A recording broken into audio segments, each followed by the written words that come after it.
Assalamualaikum and hello everyone. We are students from UiTM Kelantan, Machang branch, going to present about Jaya Tiasa Holding Berhad. There are 4 members that will presented in this video, which is the first one is Nurul Salsabila binti Rahimi, the second one is Siti Nur Atikah binti Muhammad, third one is Nur Atikah binti Hasbullah, and the last one is Siti Nur Imanina binti Muhammad. We will focus on two parts, which is part A, segmental reporting MFRSA, and the part B is interim reporting MFRS 134.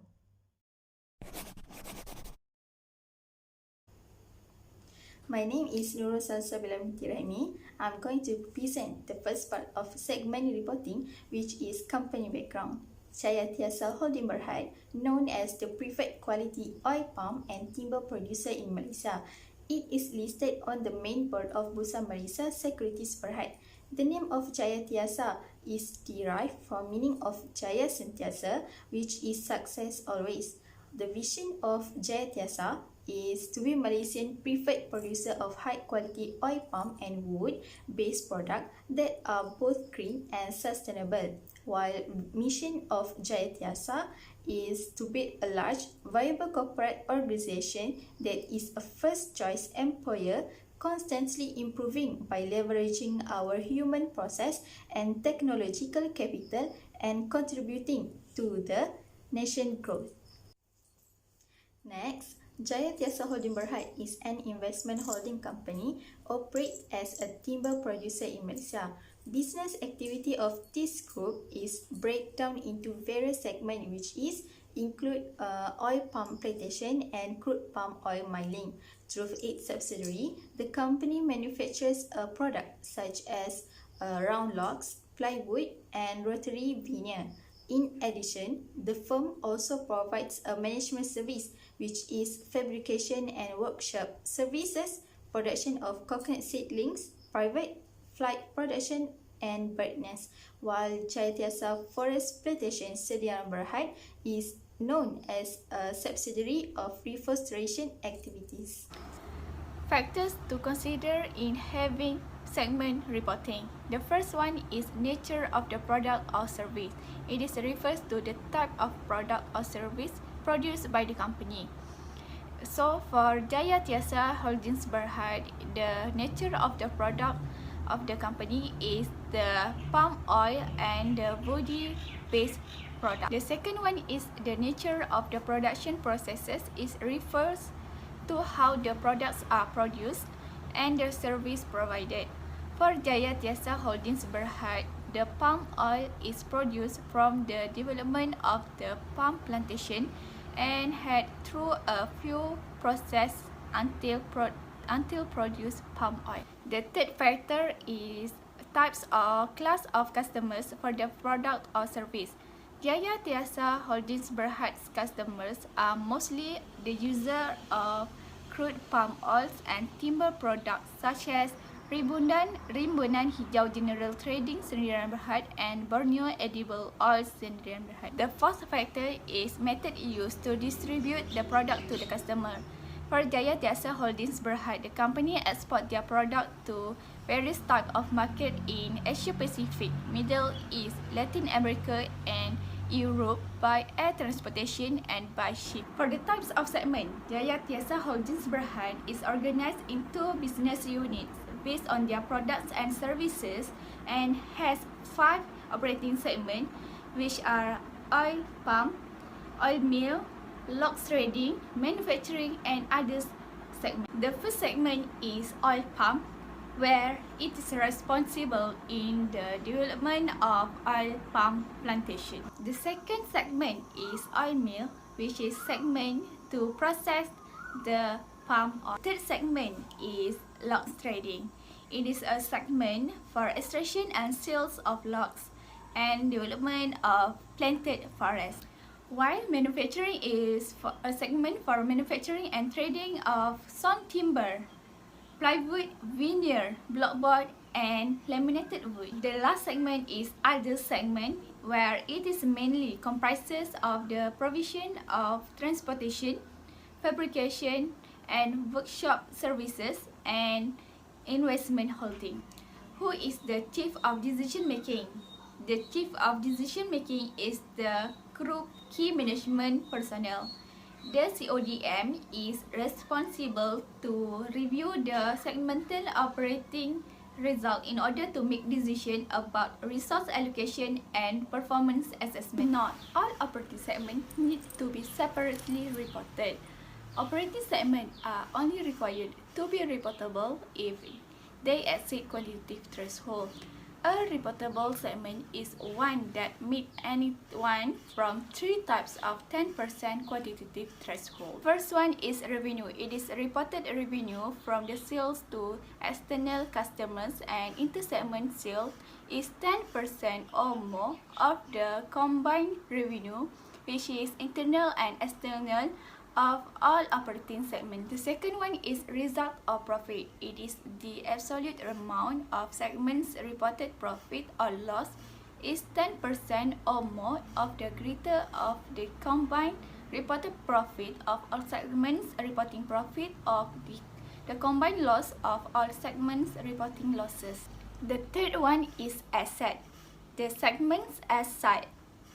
The third one is asset. The segment assets are 10% or more of the total assets of all operating segments. This is a revenue test for Jaya Tiasa Holdings Berhad. This test is to define which segment is reportable segment. Firstly, we have to find the total revenue for each segment. We have to sum up the revenue from the sales to external customers and inter-segment revenue for every segment.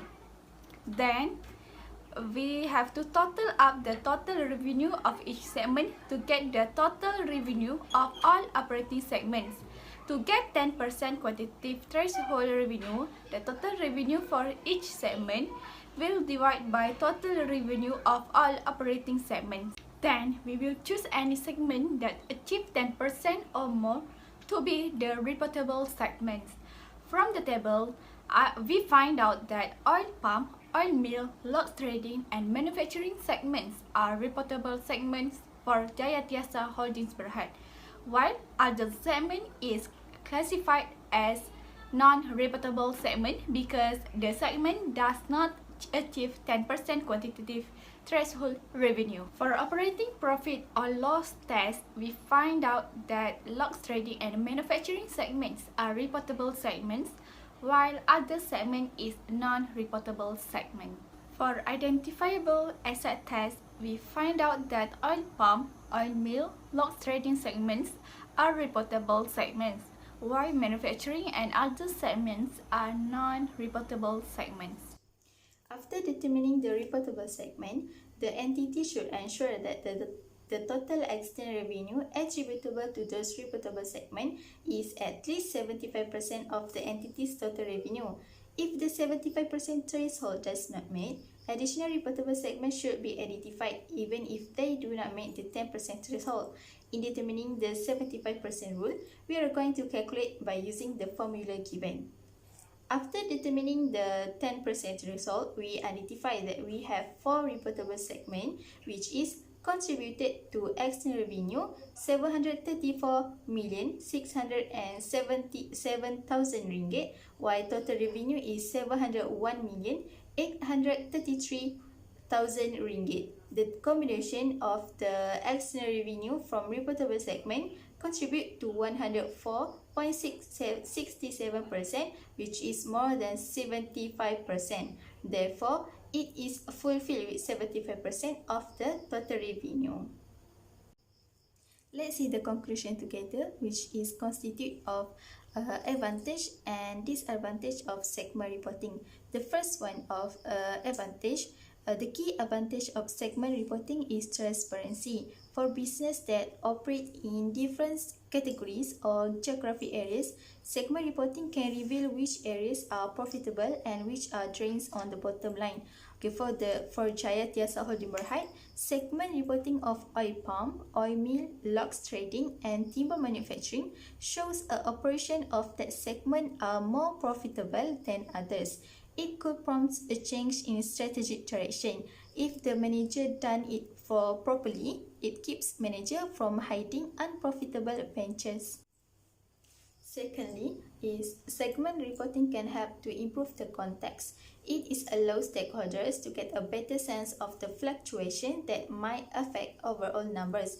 If a business report much higher earnings than expected, for example, segment reporting shows where those earnings are coming from. So a stakeholder can look at the same report to determine if the numbers are sustainable.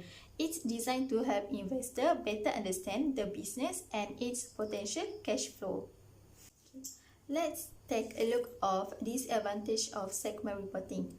The first one, the requirement to report segment externally can be a detriment to a company because it allows competitors significant insight into how the company operates and its individual profit margins. A company could lose a competitive advantage by offering up details on what makes it the most money. In addition, external segmented accounting must follow generally accepted accounting principles, while internal reporting may make more sense on a different basis. Many companies stick with the external format for their internal reporting to avoid having to create two different sets of financial statements.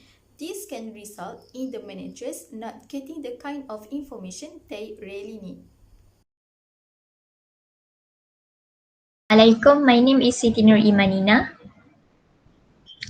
And Assalamualaikum, my name is Nur Atika binti Hasbullah, and today we would like to present about our assignment, which is part B, interim reporting under MFRS 134.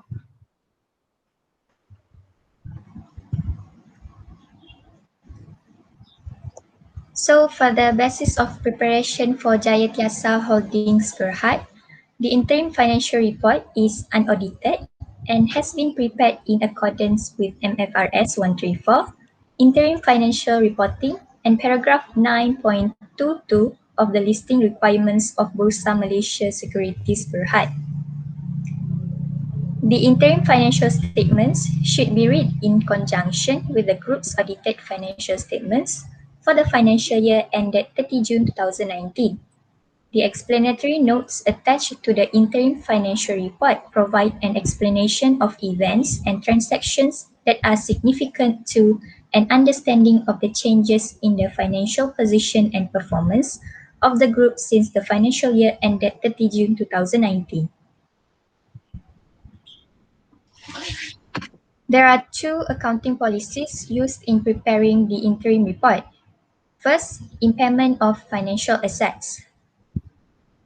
The group recognizes an allowance for expected credit losses, ECL, for all debt instruments not to held at fair value through profit or loss.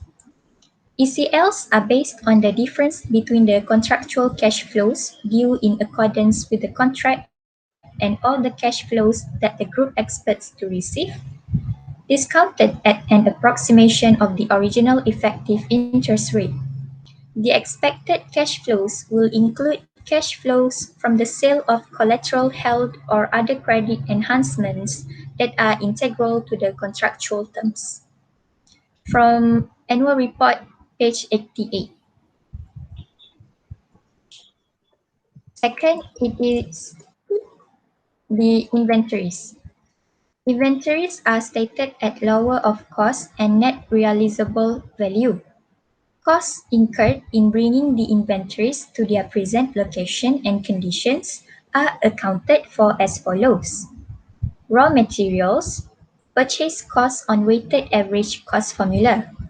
Finished goods and work in progress, cost of raw materials, direct labor, and appropriate proportion of fixed and variable factory overheads, and all costs attributable to nursery and tree planting expenditure that can be allocated on a reasonable basis to such activities.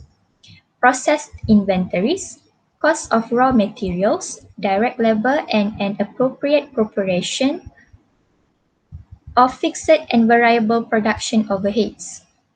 Net realizable value is the estimated selling price in the ordinary cost of business less estimated cost of completion and the estimated cost necessary to make the sale. from Annual Report, page 89. For the types of interim reports by Jayatya Holding Berhad, they are using financial year ended 30 June 2020 and use quarterly, which is 30 September 2019 till 31st December 2019 and 31st March 2020 till 30 June 2020. So next, we will continue with the period for the current and comparative of each statement prepared by the company.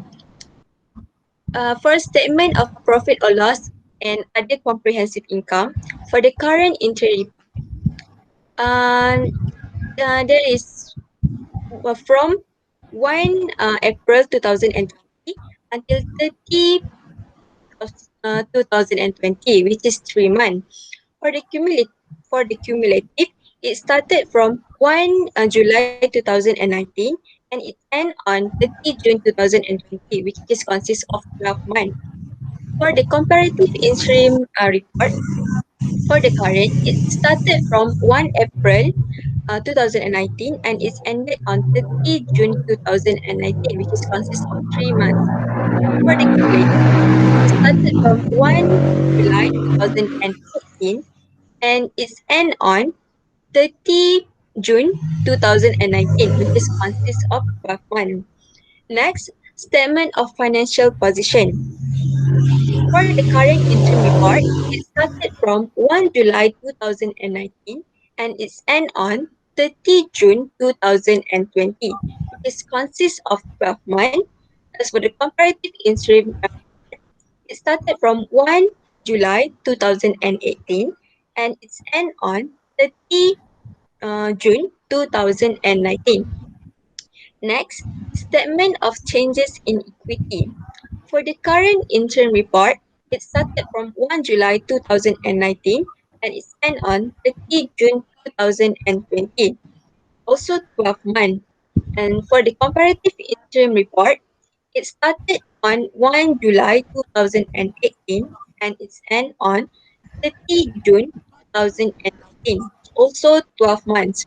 And lastly, for the statement of cash flow, for the current interim report, it started from 1 July 2019 and it's end on 30 June 2020, which is consists of 12 months. And lastly, comparative interim report for the statement of cash flow, it started from 1 July 2018 and it's end on 30 June 2019, which is consists of 12 months. Next, we will discuss about two adjustments made by the Jayatyasa Holding Berhad. First adjustment that was made by Jayatyasa is adjustment on the foreign currency exchange. Foreign currency exchange arise when the individual financial statement of each entity in the group are measured using the currency of the primary economic environment in which an entity operates. The consolidated financial statement are presented in Ringgit Malaysia, which is RM, which is also the company functional currency. Different arising on the settlement or translation of monetary items are recognized in profit or loss with the exception of monetary items that are designated as part of the hedge of the group's net investment in the foreign operation. This will be de-recognized on the comprehensive income. From the extract of the statement of comprehensive income, we can see that the difference between before and after adjustment. After the adjustment, we can see that, next slide.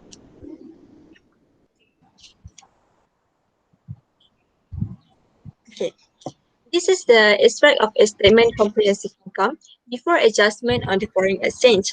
We can see that there is not much difference between except for the fair value change for the fair values through other comprehensive income financial asset.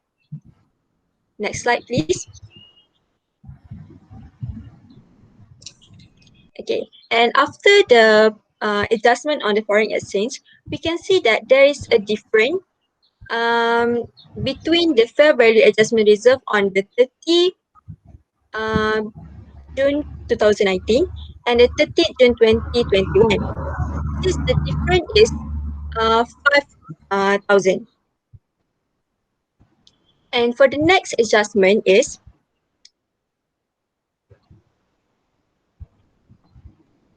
on the MFRS 16, which is lease. This is where the group and the company are leases. The group and the company apply the requirement of MFRS 16 retrospectively with the cumulative effect of the initial application as an adjustment to the opening balance of retained earning at 1 July 2019.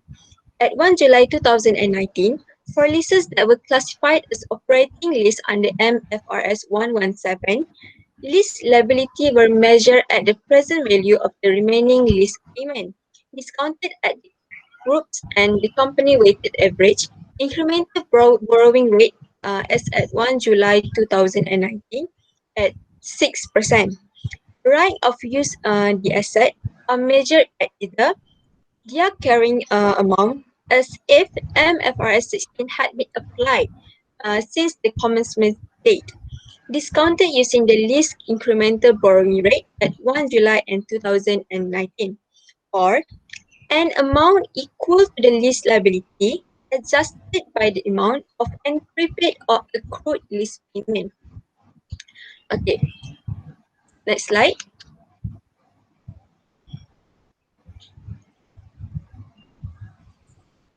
Okay. As for the extract of statement of financial position before adjustment on leases, you can see that there is no leases included in this statement. And as for this, after adjustment on leases,